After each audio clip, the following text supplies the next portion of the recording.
আসসালামু আলাইকুম। আজকের রেসিপি ডাল ভর্তা। সহজ একটা রেসিপি, খেতেও ভীষণ মজার হয়। নতুন রাঁধুনি কিংবা পুরাতন রাঁধুনি যে কেউ এই ভিডিওটি একবার দেখলে রেসিপিটি শিখে যাবেন। এই ভর্তা খেতে এতই মজার হয় যে আপনি ভর্তা দিয়েই কয়েক প্লেট ভাত খেয়ে ফেলতে পারবেন। কথা না বাড়িয়ে চলুন রেসিপিটি শিখিয়ে দিই। ডাল ভর্তা তৈরির জন্য একটা পাত্রে 1 কাপ মসুর ডাল নিয়েছি।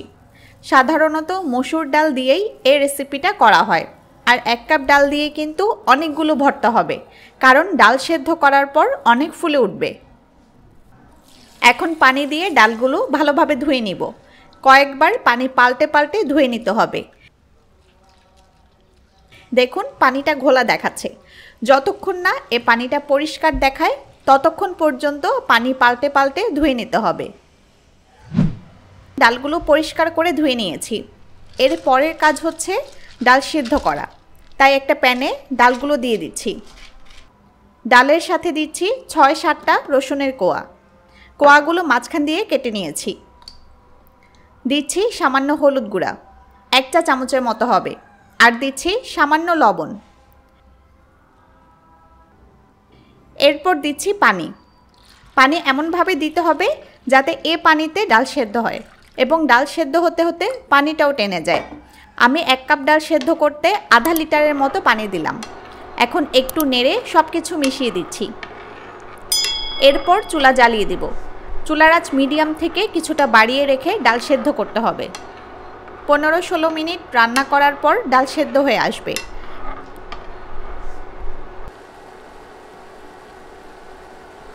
ডাল সেদ্ধ হয়ে গেছে, তবে পানি এখনও পুরোপুরি টেনে আসেনি। আরও কিছুক্ষণ রান্না করে পানি পুরো শুকিয়ে নিতে হবে। আর আপনারা রান্না করার সময় যদি দেখেন পানি শুকিয়ে গেছে অথচ ডাল এখনও সেদ্ধ হয়নি, তাহলে আরও কিছু এক্সট্রা পানি দিয়ে দিতে পারবেন। আরও পানি দিয়ে ডাল পুরোপুরি সেদ্ধ করতে পারবেন। দেখুন পানি প্রায় শুকিয়ে এসেছে। এ পর্যায়ে আমি অনবরত নেড়ে নেড়ে ডাল ভালোভাবে শুকিয়ে নিচ্ছি। পানি টেনে গিয়ে ডাল গলে যখন হালুয়ার মতো হয়ে আসবে তখন চুলা অফ করে দিতে হবে।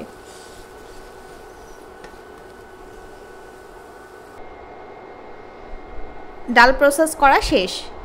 এখন আরেকটা প্যান চুলায় বসিয়ে দিলাম। দিচ্ছি সরিষার তেল। আপনারা জানেন ভর্তা তৈরিতে সরিষার তেল ব্যবহার করলে টেস্ট সবচেয়ে ভালো আসে। 3-4 টেবিল চামচের মতো তেল দিয়ে গরম করে নিব। চুলা মিডিয়াম আঁচে রেখেছি। তেল গরম হয়ে এলে 3টে শুকনা মরিচ দিচ্ছি। 14-15 সেকেন্ড মরিচগুলো ভেজে নিব।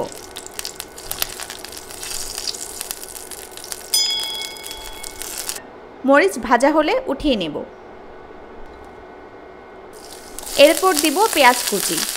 3টা মাঝারি সাইজের পেঁয়াজ স্লাইস করে কেটেছি। এরপর হাত দিয়ে কচলে দিয়ে দিচ্ছি। হাত দিয়ে কচলে দিলে পেঁয়াজের লেয়ারগুলো খুলে আসবে।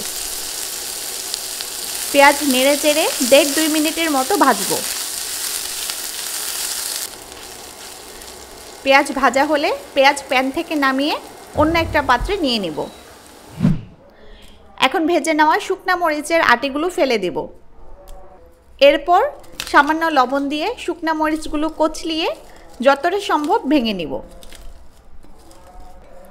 মরিচ ভেঙে নেওয়া হয়ে গেলে পেঁয়াজের সাথে মিশিয়ে দিচ্ছি।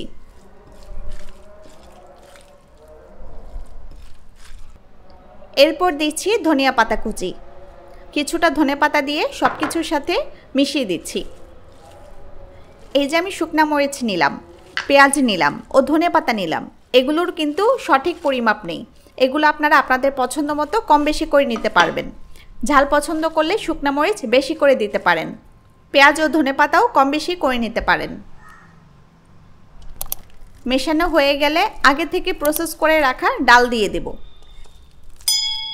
ডালে রসুনের কোয়াগুলো দিয়েছিলাম সেগুলো গলিয়ে দিচ্ছি। সব কিছু মেখে খুব ভালোভাবে মিশিয়ে নিতে হবে। মাখতে মাখতে লবণ ও ঝাল ঠিক আছে কিনা চেক করে নেবেন। লবণ কম মনে হলে মাখার সময় কিছুটা লবণ অ্যাড করে দিবেন। আমি চেক করেছি লবণ ঠিক আছে। মেখে নেওয়া হয়ে গেছে। চাইলে আপনারা এভাবেই ভর্তাটা পরিবেশন করতে পারেন, তবে আমি গোল গোল করে আলাদা করে শেপ দিব। এই ভর্তা খেতে ভীষণ ভীষণ মজার হয়ে থাকে। যারা কখনো ট্রাই করেননি তারা বাসায় ট্রাই করতে পারেন। দেখুন আমি কিভাবে ভর্তা গোল গোল করে শেপ দিয়ে নিচ্ছি। 1 কাপ ডাল দিয়ে এ সাইজের 16 থেকে 17টা ভর্তা হবে। রেসিপিটি কেমন লাগলো জানাবেন। আরও কী কী রেসিপি চান তাও জানাতে পারেন। সবাই ভালো থাকুন, সুস্থ থাকুন। আল্লাহ হাফেজ।